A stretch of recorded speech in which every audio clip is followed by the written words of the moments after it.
How great is our lord. और अल्लाह के कुछ नाम बताता हूँ, फिर बात को ख़त्म करते हैं। अल्लाह के 99 नेम्स में से कुछ नाम मैंने सेलेक्ट किए हैं जो बहुत रेलेवेंट होंगे, क्योंकि हर इंसान चाहता है कि उसके प्रॉब्लम सॉल्व हो, हर इंसान चाहता है कि उसकी ज़िंदगी में बहार आए, उसकी ज़िंदगी में खुशियाँ आएँ। तो अल्लाह का एक नाम है Al Jabbar. It means the compeller, the restorer, किसी चीज़ को रिस्टोर करने वाला और कंपेल करने वाला। अल्लाह कंपेल करता है, अल्लाह को कोई कंपेल नहीं कर सकता किसी चीज़ पे, लेकिन अल्लाह मुसल्लत कर सकता है चीज़ें। क्रिएटर है, गॉड है।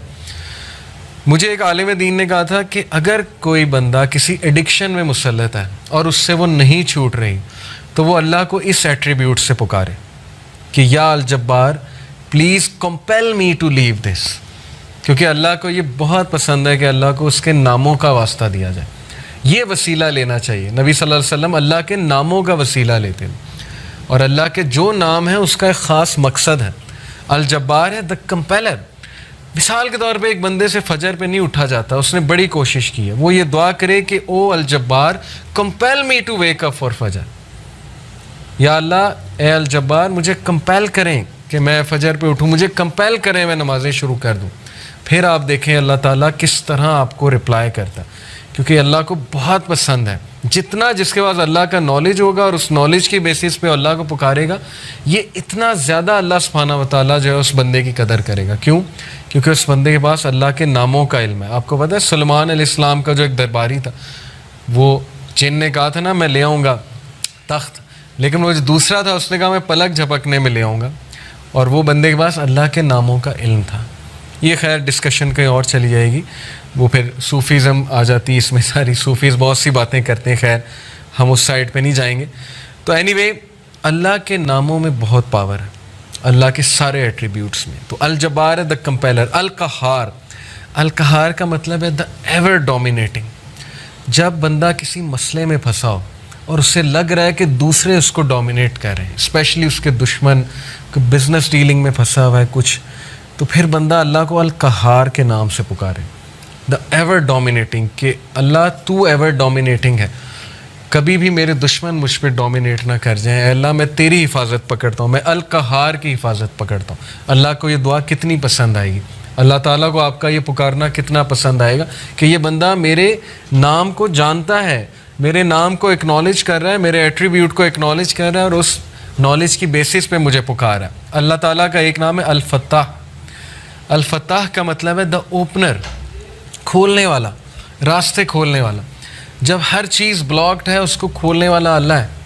कुरान में हज़रत यूनुस अलैहिस्सलाम की मिसाल है कि मछली के पेट में अंधेरों में ज़ुलुमात में से हज़रत यूनुस अलैहिस्सलाम ने अल्लाह को पुकारा, ला इलाहा इल्ला अंता सुब्हानका इन्नी कुन्तु मिनज़ ज़ालिमीन, और अल्लाह कहता है कि हमने उसको निकाला वहाँ से, हमने उसको अपने बंदे को निजात दी वहाँ से। तो जब कोई बंदा ऐसी सिचुएशन में स्टक हो कि उसे समझ नहीं आ रही मैं करूं क्या, मैं निकल ही नहीं पा रहा, बहुत सी सिचुएशंस आएंगी आप पे, ट्रस्ट मी। कभी कभी इंसान एक वेल में चला जाता है, जैसे यूसुफ अलैहिस्सलाम की मिसाल है कि वो एक वेल में गिर गए। अब उनके पास क्या सलूशन था? बाहर निकले तो बाहर भाई वेट कर रहे हैं, भेड़िए हैं वो खा जाएंगे, अंदर वेट करें तो भूख प्यास से मर जाएंगे। तो कभी कभी इंसान पे ये सिचुएशन आती है, उसे समझ नहीं आता मैं करूं क्या, मेरे हाथ से चीज़ें निकल रही हैं। That is where Al Fattah's role come. अल्लाह सुब्हानहू व तआला का जो ये एट्रीब्यूट है अल फत्ताह, अल्लाह मेरे बंद रास्तों को खोल दें, और अल फत्ताह से पुकारें अल्लाह ताला को। ये बहुत पावरफुल नाम है। और फिर अल्लाह का एक नाम है अल वकील। अल वकील का मतलब होता है द डिस्पोज़र ऑफ अफेयर्स, मामलात का डिस्पोज़र। हर चीज़ अल्लाह की कोर्ट में जाके इजाज़त लेती है, फिर एक मामला होता है। एक पत्ता भी नहीं कायनात में गिरता, लेकिन उसका नॉलेज अल्लाह को है, और वो अल्लाह की इजाज़त से होता है। कोई भी चीज़ इधर से उधर नहीं हो सकती जब तक अल्लाह डिस्पोज ऑफ ना करे उसे। हर मैटर अल्लाह की कोर्ट में जाता है। और ये अल वकील जो है, ये सूरह यूसुफ में अल्लाह का एट्रीब्यूट मेंशन हुआ है इस ज़ुमरे में, कि यूसुफ अलैहिस्सलाम को कितना उनका डाउनफॉल लाने की कोशिश की उनके इर्द गिर्द के लोगों ने। उस खातून का पूरा वाक़या बदनाम करने की कोशिश की, जेल में चले गए, जेल में बंद करवा दिया। एट द एंड सक्सेसफुल वही हुए, क्योंकि डिस्पोज़र ऑफ अफेयर्स के साथ उनका ताल्लुक था। जिस बंदे का ताल्लुक और लो लग गई अल्लाह सुब्हानहू व तआला से, जिसने अल्लाह को पुकारा, जिसने अल्लाह को एक्नॉलेज किया, जिसका तवक्कल अल्लाह ताला पे है, उसको कभी अल्लाह मायूस नहीं करता। इट्स ऑल अबाउट तवक्कल, it's all about belief in Allah सुब्हानहू व तआला। और मिरेकल्स होते हैं, फिर बहुत सी चीज़ें होती हैं। और अगर आपकी दुआ ना भी कबूल हो तो फिर अल्लाह आपको ऐसी स्ट्रेंथ दे देता है अपनी डिफ़िकल्टीज से बियर करने की, जिसको अगेन वही फील कर सकते हैं जिन्होंने ये चीज़ एक्सपीरियंस की है। बहुत सी चीज़ें मैंने एक्सपीरियंस की है अपनी लाइफ में। जो मांगा हमेशा मिला, कभी नहीं मिला, नहीं मिला उस पर सब्र है। जो बेसब्रे हैं, जो कंप्लेन शुरू कर देते हैं, उन्हें ना नज़र आता है कि ये चीज़ मुझे क्यों नहीं मिली। तो इसलिए इंसान से भी तो कुछ दरकार है ना। इंसान यही कहे जाए कि नहीं नहीं नहीं, सब अल्लाह से दरकार है, मुझसे कुछ दरकार नहीं, ना मैंने पेशेंस शो करनी, ना शुक्र करना है, मैंने कुछ नहीं करना, सब अल्लाह ने करना है।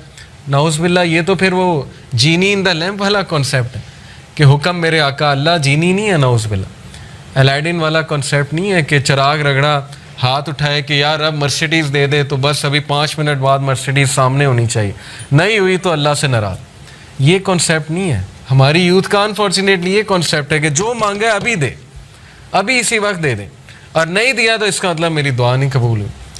बहुत सी चीज़ें दुरुस्त होने वाली, तरबती एस्पेक्ट से कह रहा हूँ। तो अल वकील है द डिस्पोजर ऑफ अफेयर्स, अर रशीद है द गाइड, रास्ता दिखाने वाला। हर चीज़ में अर रशीद की तलब जो है, मदद जो है वो तलब करें। बिज़नेस करते हुए, कोई डिसीजन लेते हुए इस्तिखारा करें अल्लाह ताला से, अल्लाह ताला को एक एक बात पे पुकारें। सहाबा तो नबी सल्लल्लाहु अलैहि वसल्लम ने सहाबा की ऐसी तरबियत की थी कि वो तस्मा भी अल्लाह सुब्हानहू ताला से बांधते थे, जूती का। कोई छोटी से छोटी चीज़ उन्हें मांगनी होती थी, वो अल्लाह की मदद तलब करते थे। पायस लोग थे ना, पाइटी उनका गोल था, अल्लाह ताला के करीब होना उनका गोल है। हमारी लाइफ में अल्लाह कितना है, इस पर हम गौर करें। और अगर दूर हुआ है तो who went far, Allah went फार या हम, वी वेंट फार। अगर डिस्टेंस हुआ है अल्लाह, तो किसने डिस्टेंस किया? अल्लाह ने हमें अपने आप से डिस्टेंस किया है या हमने अल्लाह को जो है वो डिस्टेंस किया हमारे से? तो ये अल्लाह के एट्रीब्यूट्स हैं। अब मैं आपको कुछ ज़बरदस्त हदीस सुनाता हूँ, बहुत ईमान अफरोज़ अल्लाह के बारे में। हदीस कुदसी हैं। हदीस कुदसी होता है कि अल्लाह ताला, नबी सल्लल्लाहु अलैहि वसल्लम जो है वो डायरेक्टली अल्लाह को कोट करें। अल्लाह अलमाइटी सेज, अबू हुरैरा रज़ियल्लाहु अन्हु से मरवी हदीस है, हदीस कुदसी। Allah almighty says, I am as my servant expects of me. मैं ऐसा हूँ जैसा मेरा बंदा मेरे बारे में गुमान करता है।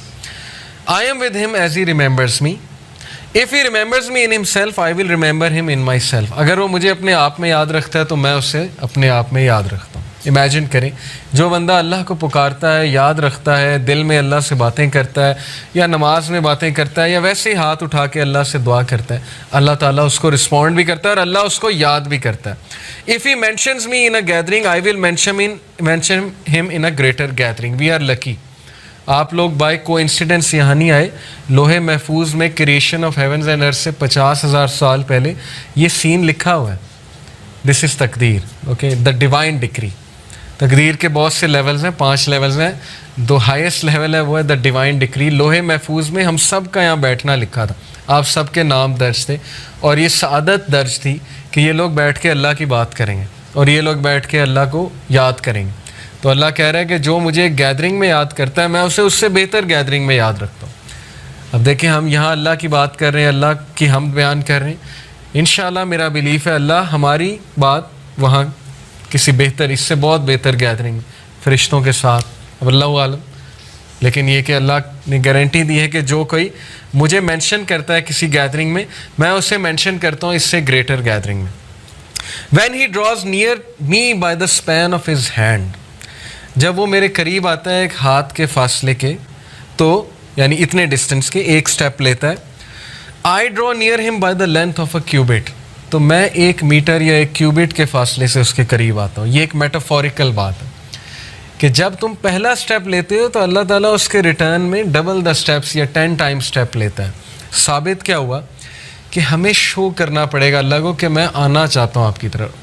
हमें ये शो करना पड़ेगा कि अल्लाह मैं चाहता हूँ बेहतर बनना, मुझे गाइडेंस चाहिए, मुझे अच्छा बनना है, मुझे पर्पज़ ऑफ लाइफ समझ आ गया कि piety is the purpose of life, नेक बनना है, परहेजगार बनना है, मुझे अपनी खामियों को दूर करना है। ये शो करना पड़ेगा अल्लाह को। जब हम एक स्टेप लेंगे, अल्लाह ताला एक हैंड के बराबर कदम लेंगे, अल्लाह 1 क्यूबिट के मुताबिक हमारे पास आएगा। और फिर कहा When he draws near me by the length of a cubit, और जब वो एक length of a cubit मेरे करीब आता है, I draw near to him by the length of a fathom, तो मैं इससे भी ज़्यादा लेंथ से, एक fathom के लेंथ से उसके करीब आता हूँ। क्या साबित हुआ कि अल्लाह ताला आपसे ज़्यादा ईगर है आपके करीब आने में, लेकिन you have to show him, free will है ना। अगर वैसे ही हर बंदे को हिदायत आ जाए, यहाँ पे कोई बचे ही ना अल्लाह का मुनकिर, तो फिर वो कल को ये कहेंगे जी कि फ्री विल ही नहीं दी थी, हम रोबोट्स थे, हमें तो बस वो एक रोबोटिक वो बनाकर भेज दिया था कि बस मेरी इबादत करो। तो कितनी खूबसूरत बात है कि तुम शो करो और फिर देखो मेरे आगे से क्या रिस्पॉन्स आता है। अपनी फ्री विल से आओ और फिर देखो मैं आगे से कैसे रिस्पॉन्स करता हूँ। When he comes to me walking I come to him running, जब वो मेरी तरफ पैदल चल के आता है मैं उसकी तरफ भाग के जाता हूँ।